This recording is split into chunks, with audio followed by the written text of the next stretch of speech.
Què hi fas aquí? Pues res, he vingut aquí a parlar de nosaltres. Però si la pel·li va de mi, no de tu. És com un artesà del fingir. Necessita formar-se ell mateix per ser algú altre. Jo sóc el que sóc, i si tens problemes de personalitat, és cosa teva. Els personatges, per un artista, o per un actor, o per una actriu, són com els nenúfars per una granota, i el llac és com la vida.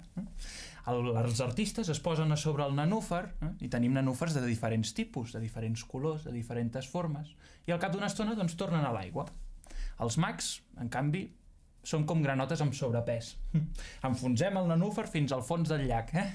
És per això que els mags no fingim, sinó que incorporem. Granota seràs tu, jo sóc un professional, i puc entrar i sortir de tu sempre que vulgui.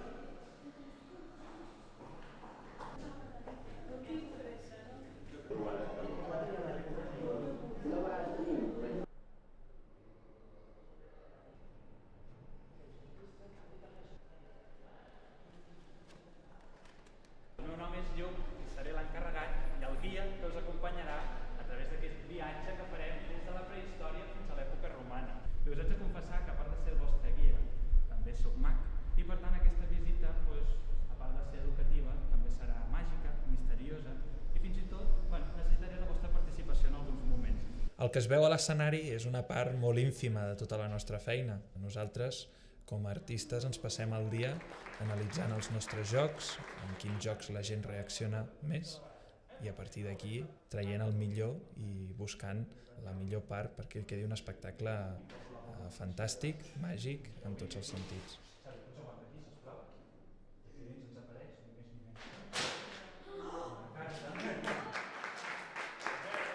Som sers estranys, nosaltres. Som sers que ens intentem ficar a l'imaginari de la gent. Vinga, va. Per començar vull que pensis en un animal.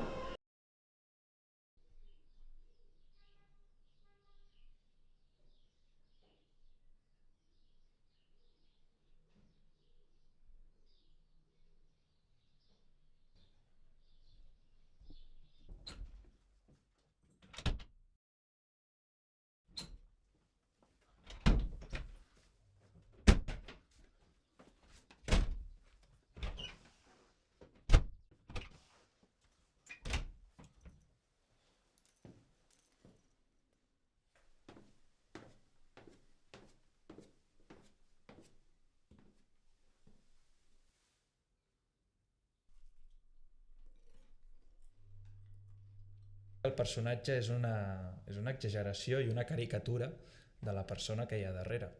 A vegades sóc el Lluc i a vegades sóc el mag Lluc. Depèn del context, jo em considero les dues persones, no?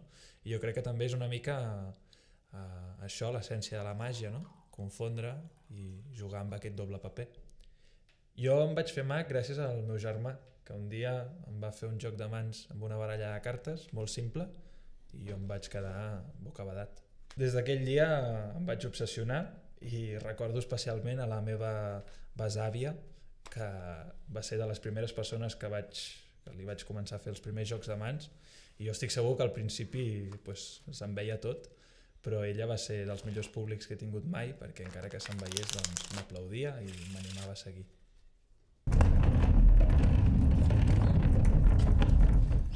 Aquí hi ha la gran il·lusió que es coneix com el baúl metamorfosi, i jo sóc molt partidari de fer-me jo mateix totes les grans il·lusions. Aquest aparato també l'he fet jo, que jo sàpiga ningú més el fa, perquè és una invenció que ens hem creat nosaltres, i res, he agafat diferents elements de grans il·lusions i les he juntat i hem creat aquesta il·lusió que li diem la penta. Bueno, doncs jo abans sempre em pensava que els mags havíem d'anar doncs, vestits com molt de clàssic, no? Amb l'americana, el xaleco, la corbata o la pajarita. I bueno, ha sigut al llarg del temps i d'anar veient altres mags també i d'anar tenint altres experiències doncs, que te n'adones que no, que el vestuari doncs, pots fer el que vulguis. També el vestuari jo crec que forma una mica el personatge, no? I si tu vas amb una americana o amb un frac, pues, segurament el teu personatge o el teu posat pues, serà com més, no? En canvi, si vas amb això, no? amb una hawaiana, amb una camisa hawaiana o amb una faldilla o amb alguna cosa, doncs segurament el personatge es transforma una mica, no? I no és tan posat llavors, sinó que es deixa anar més o descobreix símbols o descobreix, jo què sé, gestos. Al principi potser, com que t'estàs trobant a tu mateix, doncs fas un paper o fas i potser forces moviments i forces coses que doncs, potser no et surten naturals. També és anar fent i anar trobant, i llavors doncs, crec que aquesta naturalitat doncs, la vas aconseguint a mesura que va passant el temps. No és que consideri que tingui un ritual, però sí que tinc coses que sempre que tinc un espectacle, per exemple en un teatre o això, doncs, que m'ajuden a focalitzar-me, no? La primera cosa és vestir-me, ficar-me la jaqueta del príncep, pues, jo crec que ja m'ajuda també a entrar en aquest ambient màgic, no? I en aquest ambient tan luxós.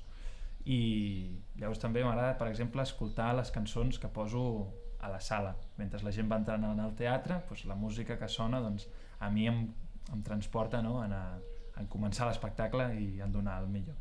I a l'acabar l'espectacle doncs, és una mica el mateix, no? També és veritat que bueno, jo, per exemple, amb el Príncep de la Màgia no és que em maquilli molt, però sí que m'aplico una miqueta de maquillatge i el fet de dir, bueno, s'ha acabat l'espectacle, no? Em miro davant del mirall i bueno, et desmaquilles, et treus la jaqueta, et tornes a posar la roba de carrer, doncs és una manera, doncs, bueno, gràcies Mag Lluc, tu et quedes aquí en el camerino, ara sóc jo que surto i la vida continua.